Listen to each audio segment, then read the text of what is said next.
it, Riddler.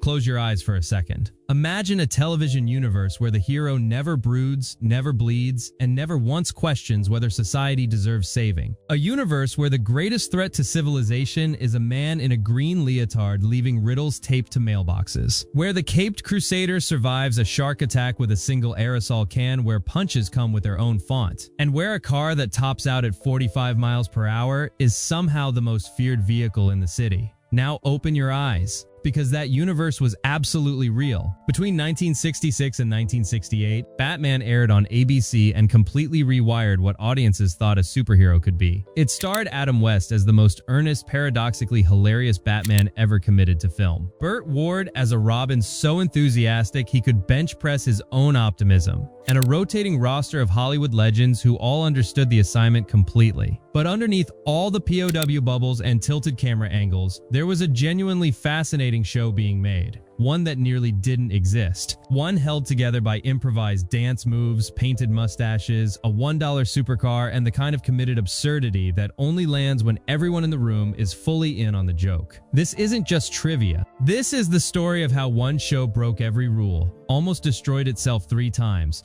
and ended up as one of the most beloved pieces of pop culture in television history. Here are 15 jaw-dropping facts you've probably never heard. Let's saddle up. Number 15.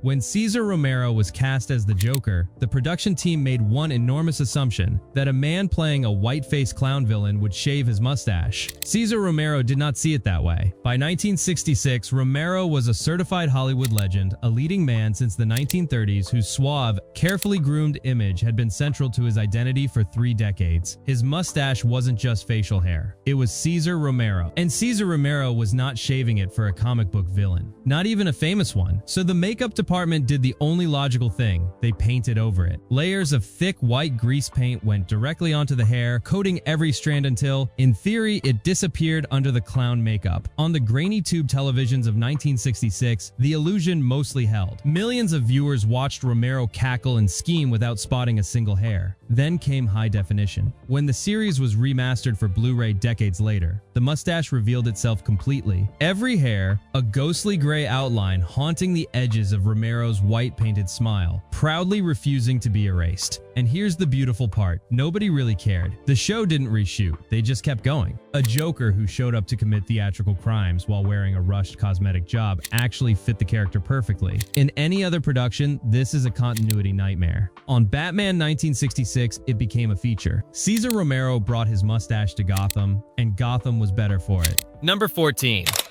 If you want to understand the comedic philosophy of Batman 1966, forget the fight scenes and the villain monologues. Just look at the utility belt. The belt wasn't tactical equipment. It was a joke, a long, carefully calibrated, relentlessly committed to joke about preparedness, branding, and the peculiar comfort of knowing someone has packed for every conceivable scenario, including ones no rational person would ever anticipate. The most famous example, bat shark repellent spray. In the 1966 theatrical film, a shark latches onto Batman's leg while he dangles from a helicopter. Rather than climb up, he calmly requests that Robin lower a can of shark repellent. He sprays the shark. The shark falls and explodes. Batman continues without concern, played completely straight. Not a raised eyebrow in sight. But the belt went much deeper. Buried within its compartments across dozens of episodes were bat tweezers, an all-purpose bat swatter, a bat alphabet soup thermos, because nothing strikes fear into criminals like knowing Batman packed a hot lunch bat knockout drops and a bat magnet. The show had one absolute rule. Nothing in Batman's world could just be a thing. It had to be a bat thing. Aggressively, thoroughly, proprietarily branded. Some of this had roots in the comics. Shark repellent appeared in print as early as 1958, but the show cranked the concept past any reasonable limit. Batman's superpower in this universe wasn't strength or detective genius. It was preparedness. Specifically, the kind that anticipated not just danger, but mildly inconvenient situations requiring a bat-branded solution. He didn't fight crime. He anticipated it, packaged it, and carried it in a belt. Number 13. Before Adam West ever put on the cowl, the producers were seriously, contractually close to casting someone else entirely. His name was Lyle Waggoner, and in 1965 he was exactly what you'd expect a Batman to look like. Tall, broad-shouldered, square-jawed enough to have stepped directly out of a comic panel. He completed a full screen test. He was earnest, heroic, physically imposing, and genuinely good. That was the problem. Executive producer William Dozier was making a show built entirely on a specific tension, absurd situations delivered with absolute sincerity. The joke only works if the hero plays it completely straight. A conventionally handsome, traditionally heroic Batman would collapse that tension. The absurdity would just seem like incompetence. Dozier needed someone who could commit to the ridiculous without ever winking at it. Someone who could deliver the most outlandish dialogue imaginable with the calm authority of a professor explaining tax law. The final push came from a Nestlé Quik commercial. Dozier saw Adam West playing a James Bond-style spy named Captain Q, parodying serious genres without breaking character, somehow in on the joke while never letting the audience see the seams. That was the secret ingredient. West didn't play Batman as a joke, and he didn't play him as a hero. He played him as a man who was completely convinced that everything he was doing was correct, reasonable, and proportionate, even when standing in the middle of complete pop art insanity. As for Wagoner, losing Batman cost him nothing. He became a beloved regular on the Carol Burnett Show for 7 seasons and eventually joined the DC Universe anyway as Steve Trevor on Wonder Woman. The universe has a sense of narrative justice. Number 12. The Batmobile is one of the most recognizable vehicles in entertainment history. Sleek, black, bat-finned, and absolutely menacing. It also started as a forgotten car that cost $1. In 1955, Ford commissioned the Lincoln Futura, an experimental concept vehicle with enormous rear fins, a bubble canopy, and a body shape unlike anything on American roads. Ford showed it off, got their publicity mileage, and then essentially forgot about it. A decade later, it was sitting in storage, unused and unwanted. Custom car legend George Barris bought it from Ford for exactly $1. Then Batman came calling, and with it a deadline that would terrify any designer. 3 weeks. 21 days to transform this forgotten concept car into the signature vehicle of a superhero TV show set to air on a major network. Barris looked at those massive rear fins and made a decision history would validate. He wasn't going to fight the car's design. He was going to amplify it. Bat fins, red trim, flat black paint, bat-shaped elements wherever structure permitted. What came out of that sprint became an icon. Here's the wonderfully complicated part. The Batmobile was also a terrible car. The steel body was extraordinarily heavy, causing constant overheating. The tires blew regularly. And the top speed under real conditions? Approximately 45 miles per hour before vibrations made going faster inadvisable. Every thrilling chase sequence was assembled through low camera angles, strategic editing, and Adam West performing his best "I am going extremely fast" face while the crew hoped the car made it to the next corner. None of it mattered. The Batmobile was never about speed. It was about presence. A vehicle that looks like a crime-fighting machine is more useful than one that actually is one. George Barris proved this for $1 and 3 weeks of work. Number 11. There is a moment in nearly every episode that works as both a visual cue and a comedy setup, though it never announces itself as either. Batman and Robin are at Wayne Manor or Gotham City Police Department. Everything is normal, level, orderly. Then the scene cuts to the villain's hideout, and suddenly the world is leaning, not subtly. The camera has tilted so dramatically that the villain and their henchmen appear to be operating in a structurally compromised building, a space where nothing stands at a right angle, and gravity itself seems slightly corrupted by their presence. These are Dutch angles, and Batman 1966 turned them into an entire visual language. The rule was ironclad: good equals straight, evil equals crooked. Wayne Manor was always filmed perfectly level. The Gotham City Police Department, every shot of the law enforcement infrastructure stood straight as an arrow. But the moment you cut to a lair filled with oversized props and color-coded henchmen, the camera tilted so hard it practically needed a seatbelt. Different villains even had their own signature tilt angle. The Joker's scenes leaned at 1 degree. The Riddler had his own. Catwoman's hideout tilted differently from both. Same city, same show, different flavors of geometrical corruption for each criminal mind. The technique accomplished something genuinely clever. It gave audiences an immediate subconscious signal about whose territory they were entering. You didn't need a title card. The angle told you were in a bad person's house, and this person's relationship with reality is measurably off. It was also a direct homage to the source material. Comic panels regularly use dynamic, off-axis compositions to convey chaos. Every villain scene was a moving comic book splash page, tilted and loud and exactly on brand for a show that treated its own absurdity as high art. Number 10. Quick pause. If you're enjoying these facts, hit that like and subscribe right now. It takes 2 seconds and genuinely helps more retro TV fans find this channel. Now back to Gotham, where things were considerably more dangerous than they looked. Burt Ward doubled as his own stunt coordinator on Batman 1966. Falls, fights, chases, if it involved getting thrown, burned, or crashed into scenery, there was a strong chance it was actually Ward doing it himself. Here's why. The stunt double hired for Robin simply didn't look enough like Ward to pass on camera. Rather than find a replacement, production made the quiet, consequential decision that Ward would handle much of the physical work himself. His co-star Adam West had veteran stuntman Hubie Kearns. Ward had himself. The results were immediate.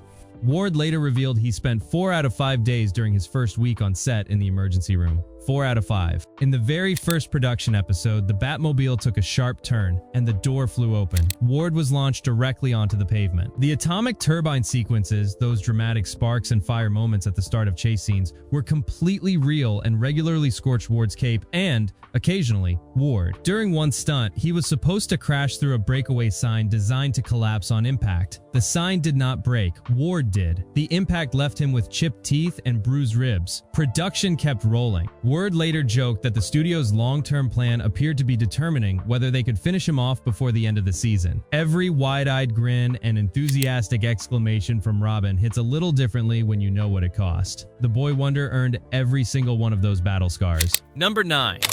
Frank Gorshin was one of the greatest things to ever happen to Batman 1966. His Riddler was electric, twitchy, maniacal, laughing like a man who drank 6 espressos and then discovered crime. He instantly became one of the show's most popular villains, and audience ratings confirmed it every week. So after season 1, his agents did what agents do. They asked for more money. The reported ask was a raise from approximately $3,500 to $5,000 per appearance. The producers said no, emphatically, and just like that, one of Batman's most beloved villains was gone. Rather than cave, the show tried something bold. They took a script written for the Riddler, rewired it into a brand new villain called the Puzzler, and cast respected British actor Maurice Evans in the role. Same riddles, same energy, same premise. Just a different name and a different face. Viewers were not fooled. Ratings dipped. Letters arrived. John Astin also stepped in for a brief arc during Gorshin's absence, bringing his own considerable comic talent to the character. But audiences weren't looking for the role. They were looking for Gorshin specifically. His laugh, his physicality, his particular flavor of barely contained genius tipping into chaos. Nobody else had it. Reality won out. Gorshin and the studio eventually reached an agreement, and he returned in season 3 for an episode titled Ring Around the Riddler. It was a victory lap, a peace offering, and a quiet admission that the experiment had failed completely. The lesson the show learned the hard way. You can change a villain's name, rewrite the script, and put someone else in the costume. What you cannot do is replace genuine manic genius with a budget calculation. The audience will always know the difference. Number 8. By every measurable standard the television industry used to predict success, Batman 1066 should never have aired. When the pilot was test screened for audience research panels, the testing protocol used real-time rating dials. First, a control piece, a Mr. Magoo cartoon. Dials went up. Everyone was happy. Then Batman started. The dials dropped, and they kept dropping. The pilot scored in the upper 40s. For context, shows that survived typically landed in the mid-60s at minimum. These were reportedly among the lowest audience test scores in ABC's history. Viewers weren't angry, they were confused. The tone made no sense without context. They couldn't tell if the absurdity was intentional or accidental, whether to laugh or be concerned for the people who made it. ABC executives believed they had a very expensive embarrassment on their hands. Normally, this is where a show quietly disappears. But Batman had a problem. It was too expensive to kill. Sets were built, costumes were made, advertising was sold, marketing was already running. Canceling before airing wouldn't save money, it would just change the shape of the loss. So ABC aired it and hoped. January 12, 1966. Batman debuted, and everything flipped. With proper promotion framing the comedy as intentional, with audiences primed to understand that the camp was the point, the show detonated. The debut drew a 51% audience share. More than half of all American television viewers watching anything that night were watching Batman. The entire country together watching POW and Zap Bubbles appear over theatrical punches. Batman didn't survive because executives believed in it. It survived because they'd already spent too much money to stop. And sometimes that specific combination of institutional inertia and sunk costs produces something genuinely extraordinary. Number 7.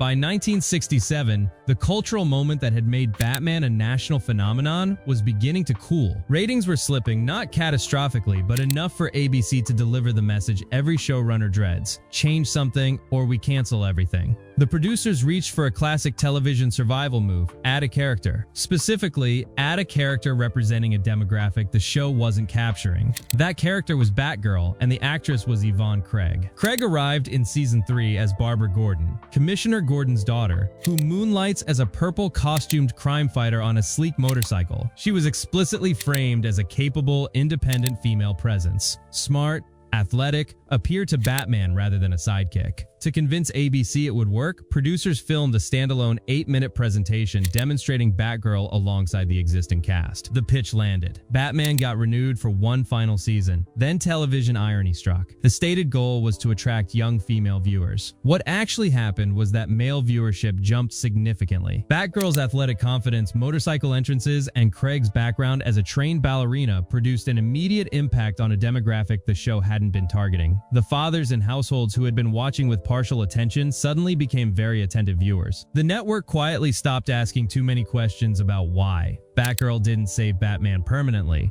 The ratings decline was too deep-rooted to reverse, but she proved something about TV that still holds true. Fixes rarely work the way they're planned, and success can arrive from a completely unexpected direction, wearing a purple costume and riding a motorcycle. Number 6. POW, Zap, Biff, Wham, Kapow. These onomatopoeic graphics exploding across the screen at the moment of impact didn't just illustrate the fights, they became the fights, and almost nobody knows they started as a compliance solution. ABC had genuine concerns about the show's combat sequences and family viewing standards. The fighting, even theatrical and staged, raised questions about what was appropriate for children. The production team needed a solution. Their answer: cover the impacts. At the moment of impact, instead of showing a fist connecting, fill the screen with bold, colorful comic book typography. The punch still happened. The choreography was identical, but what the audience saw was a graphic rather than the contact itself. Punches weren't punches anymore. They were pop art. The show used over 80 unique onomatopoeia graphics across its run. POW and Zap were the reliable workhorses, but writers and editors rotated in genuinely eccentric one-offs selected for their visual absurdity. Something designed to satisfy broadcast standards ended up becoming one of the most distinctive stylistic choices in television history. The colors weren't accidental either. Bold reds, yellows, and blues deliberately echoed the mid-1960s pop art movement,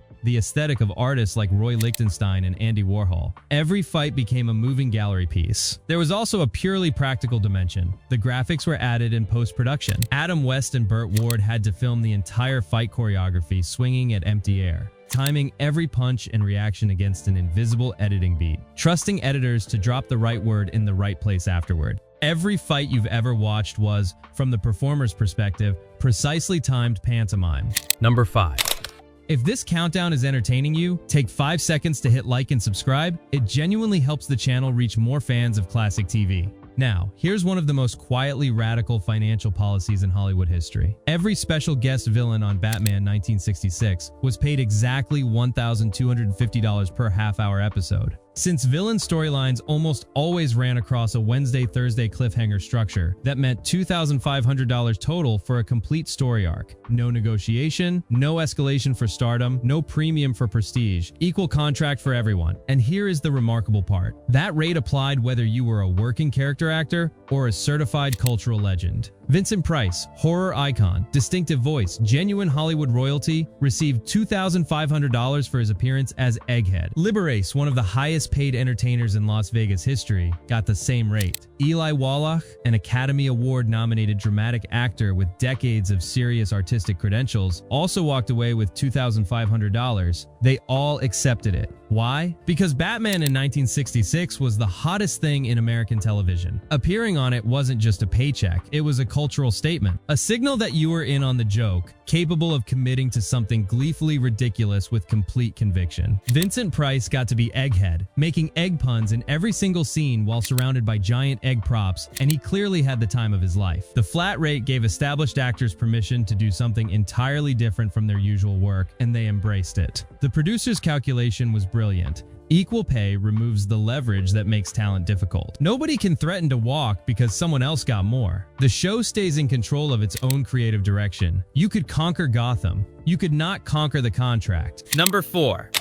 There was a narrator on Batman 1966 who delivered every cliffhanger update with the breathless urgency of a man who genuinely believed civilization itself was at stake. Has the diabolical Mr. Freeze outwitted the dynamic duo after all? Is this the ghastly end of our heroes? Answers tomorrow night. Same bat time, same bat channel. That voice belonged to the man who was signing everyone's paychecks. William Dozier, executive producer and key creative architect of the show, had auditioned professional voice actors for the narration role. Big voices, serious credentials, technically impressive work. The problem, as Dozier famously described it, they were too good. They were excellent at dramatic narration as a straightforward skill. What they couldn't do was commit to excessive, over-the-top urgency while remaining aware on some ineffable level that it was funny. The narration needed to be so serious it became comedy, without ever breaking into a smile. Professional narrators knew how to sound serious. They didn't know how to sound so serious it looped back around to absurdity. So Dozier did it himself. He performed the narration under a pseudonym, Desmond Doomsday. This name appeared on the Batman soundtrack album and in production notes, while Dozier maintained his executive producer credit and kept the whole arrangement private. The man who couldn't find anyone willing to sound ridiculous enough on purpose ended up doing it himself under a fake name for the entire run of one of the decade's most successful shows. He carried the same style directly to the Green Hornet. Same network, same breathless urgency, same commitment to making genre TV sound like dispatches from a global emergency. That show helped make a young Bruce Lee a household name in America. Desmond Doomsday was the voice of Gotham. Nobody suspected a thing.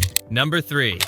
The format is legendary. Something alarming happens. Batman processes it with the composure of a statesman reviewing reports. And Robin, eyes wide, fully committed to alarm. Holy ashtray, Batman. Holy haberdashery, holy ravioli, holy hole in a donut. These lines are the subject of compilation videos with millions of views. They have been referenced and celebrated for decades as among the most inventive running gags in television comedy, and many of them were improvised. The format originated in the writer's room. Danger occurs. Robin exclaims, Batman stays composed. Scripted lines filled the holy blank based on the scene's context, but Burt Ward was actively encouraged to generate his own variations on set. Before cameras rolled, Ward might arrive with 2 or 3 alternatives to the scripted line, or occasionally something would occur to him in the moment. The parameters were simple. Fit the format, stay clean for family television, sound like a young man processing danger at full emotional volume. Beyond that, Ward had real creative latitude. This is how you get holy ravioli. Nobody in a writer's room decided that ravioli was the optimum choice. It arrived through genuine spontaneity, someone following a comedic instinct they couldn't entirely explain, in a moment where the funny thing and the right thing were identical. Ward himself has noted that he sometimes had no idea what holy thing was coming until it had already left his mouth. He'd deliver it, hear it in context, and think, yes. That was the correct strange thing to say. That combination, spontaneity married to absolute conviction, was a perfect microcosm of what made the entire show work. Batman never laughed. Robin never explained. The audience filled in the rest. Number 2. If you've made it this far through the Bat Facts, now's the perfect time to hit like and subscribe. Your support genuinely helps more classic TV fans discover this channel. And this next story is one you absolutely need to hear. Most people know that Batman 1966 was canceled after season 3. What most people don't know is that it almost wasn't canceled at all. And the reason it stayed canceled is one of the most cruelly precise near misses in television history. After ABC pulled the plug in 1968, the show was on the market. The cast hadn't fully dispersed. The concept was proven and beloved. And behind the scenes, NBC was genuinely, seriously considering picking up Batman for a 4th season. Meanwhile, back at the production facilities, the standard institutional process was running on its own track. With no immediate pickup offer confirmed, someone made the call that studios routinely make when a show appears finished: strike the sets. The Batcave was demolished. Wayne Manor was demolished. Everything. The carefully constructed, elaborate, expensive physical world the show had inhabited was reduced to rubble. Standard procedure. No confirmed revival in hand, so you clear the space. 2 weeks later, NBC officially stepped in. The network had completed their analysis, had their approvals, and was ready to bring Batman back for a 4th season. Then someone told them the sets were gone. NBC did the math. Rebuilding the Batcave from scratch would cost hundreds of thousands of dollars. Recreating Wayne Manor and all the primary locations would add considerably more. Saving a show with existing infrastructure was one financial proposition. Rebuilding it from rubble was a completely different one. NBC passed. Both Adam West and Burt Ward spoke about this in later interviews with quiet, lasting disbelief. 2 weeks. If the demolition had been delayed by 2 weeks, Batman likely would have continued. The Caped Crusader wasn't defeated by a supervillain, or by ratings failure, or by creative exhaustion. He was taken out by a demolition crew that did their job efficiently, and by 2 weeks of ordinary institutional impatience. Number 1. We saved this one for last because it is the most perfect encapsulation of everything this show was, is, and will always be. The Batusi was never in the script. The dance move referenced by Pulp Fiction, recreated by The Simpsons, used as universal shorthand for superhero does something gloriously ridiculous, nobody wrote it. Nobody choreographed it. No one in a production meeting said, and then Batman dances, and here's specifically how. Adam West made the whole thing up approximately 10 minutes before they filmed it. The scene required Batman to attend a nightclub and dance. The writers had written that he would dance. They had not specified what the dance would look like, presumably assuming the actor would figure something out between the script and the camera rolling. In rehearsal, West started experimenting. He'd absorbed the visual language of mid-1960s club culture from magazine photos and cultural osmosis. He began playing with those movements, exaggerating them, pushing them past any conventional interpretation until they became something entirely new. Both arms raised above the shoulders, fingers framing the face from either side, partially obscuring and then revealing the mask. Hips moving with a combination of authority and deliberate awkwardness. The general impression of a man who was completely, sincerely convinced this was correct behavior. The name was a pun on the Watusi, a genuine 1960s dance craze. West modified it minimally, added the bat prefix, and suddenly the joke had two dimensions: the visual comedy of the movement itself and the slightly terrible wordplay in the name. The producers could have shut it down. They let him cook. Audiences understood it immediately, on every level simultaneously. Kids thought it was cool. Adults thought it was hilarious. Both reactions were correct. The world's greatest detective was doing go-go moves at a nightclub with the focused intensity of a man defusing a bomb. Decades later, it refuses to die. Pulp Fiction referenced it. The Simpsons recreated it. Video essays keep rediscovering it. A 10-minute improvisation became one of the most referenced pop culture moments of the 20th century. Adam West committed to a bit, and the bit turned out to be immortal. That's the power of this show in a single story. A show that shouldn't have worked, that survived despite everything, that improvised its greatest moments minutes before the camera rolled, and that committed so completely to its own specific, glorious absurdity that history had no choice but to remember it. And there you have it. 15 wild, weird, and genuinely jaw-dropping facts about Batman 1966. The show that proves sincerity and absurdity are not opposites. That $1 and 3 weeks is enough time to build a legend. That the best moments in television history are sometimes made up 10 minutes before the cameras start rolling. Which facts surprised you the most? Drop it in the comments below. The Batman 1966 conversations down there are always fantastic, and we read every single one. If you haven't subscribed yet, now is the time. Hit the button, ring the notification bell, and join the community of people who love digging into the history of shows that actually mattered. And if you know someone who grew up watching Batman in the 60s or discovered it in reruns and fell completely in love, share this with them. It'll make their day. Until next time, the best heroes never wink, never hedge, and never, ever break character, even when they're dancing.